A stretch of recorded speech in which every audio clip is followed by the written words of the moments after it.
Do you think if COD would have stayed on console and wasn't in the state it's in, you would have still been competing? No, no, no, no. I didn't. No, COD was still on console when I was competing, bro. For those in the YouTube chat, my boy just asked a question. Tyler did. I quit competing just because you see it like tens, for instance, bro. I'm certainly not comparing myself to tens in terms of skill, but you know, it's kind of like a tough song and dance in the world of esports where if you catch the right wave and momentum and you become like a popular player in like a very popular esport, a lot of times, bro, you can make more money just from streaming and making content than you could while competing, and you have less stress, a less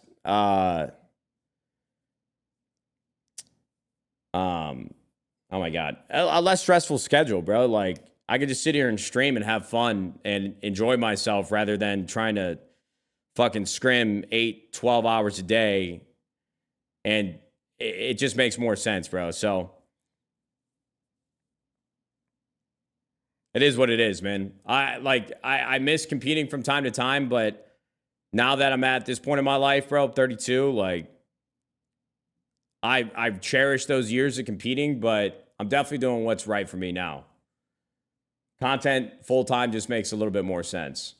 Yeah, bro. I mean, look, man, I'll tell you what, I'm glad that I was able to win a couple events in my day, because if I had quit competing and didn't really have much to show for it from like, I don't know, an accomplishment standpoint, I definitely would regret it more than I do now. But thankfully, I was able to get a couple chips out of it, and I got that legacy, you know.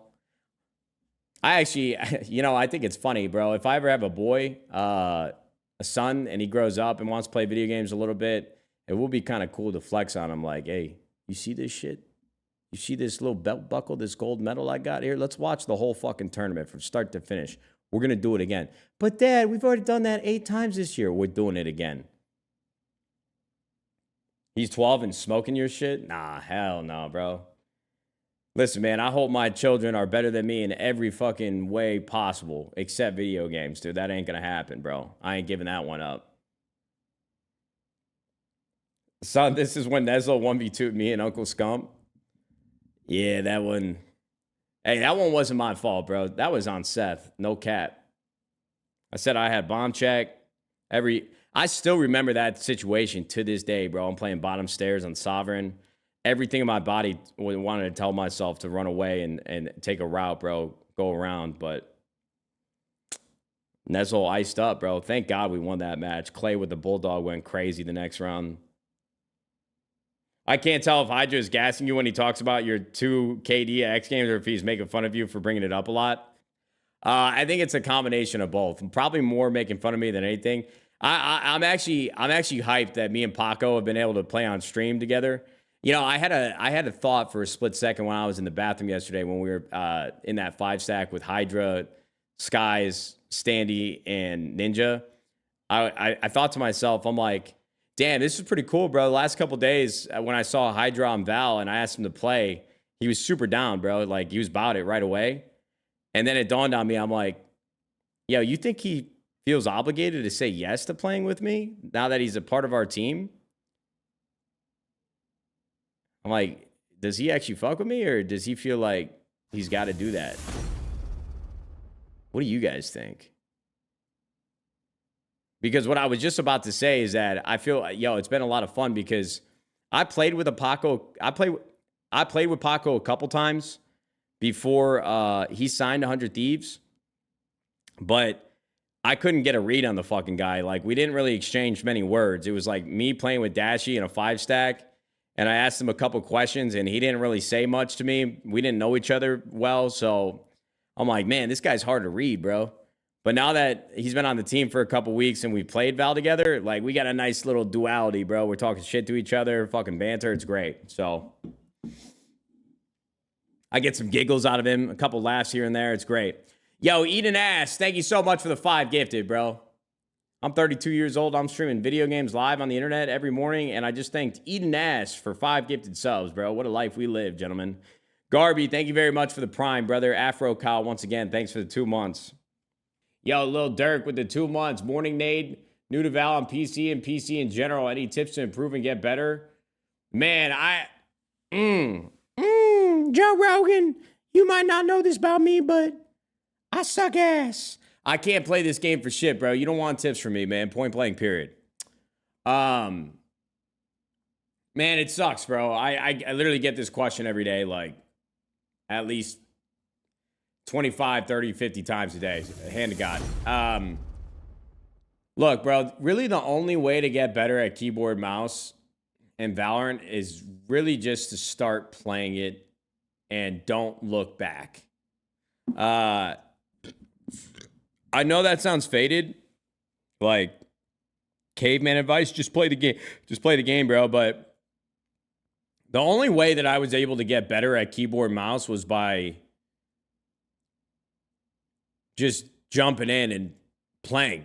I started playing H1Z1 and CSGO a long time ago, like when I quit Call of Duty Advanced Warfare, when I quit that at that point in my career from competing, and it seemed like a very overwhelming task at the time because I don't really like to be shit. I don't enjoy being bad at something. But when I'm bad at something, it makes me want to get really good at it. So I try really hard and focus, and I find that process enjoyable, but I didn't really like consistently play it for years. I think Valorant is by far and away the most consistent I've ever played a game with keyboard and mouse. But all of those like couple weeks playing CS and H1Z1 and PUBG over the years, like all of a sudden I look behind me and I had been playing keyboard and mouse now for a couple years. And so, you know, it's kind of like starting a habit. You don't get to reap the benefits of those habits until you're a couple years down the road, you know what I mean? So if you genuinely want to play Val, you want to get better at it, it's like, look at Counter-Strike, bro. This game's been around for 20 years. I think Valorant's going to be around for a long time. So if it's something that you like desire to play, I don't think you should wait. I think you should start now because it's going to take a while to get good at it. Watch other people play the game. I think it helps a lot. Just tune into people's streams. You can watch videos. Crosshair placement's really important. Like, there are things that you can do on the back end to improve quicker. Aim training, I suppose, helps a little bit. I don't know, man. The weird thing about aim training is that I sit here and play aim labs like probably 3-4 times a week before I get on stream, and some days I feel like it makes a difference, but only for that day. Only for a couple hours that day, really. So, you know, it's just like this puzzle that you got to put together over time, man. And to be honest with you, I don't think you ever can complete the puzzle, but hopefully it's enjoyable along the way. I don't know. Aim Labs works for some and doesn't for others. See, but that in itself, like the validity behind it just doesn't make sense to me then. There's no way like a training mechanism should work for some people and not for others. I don't really get it, bro.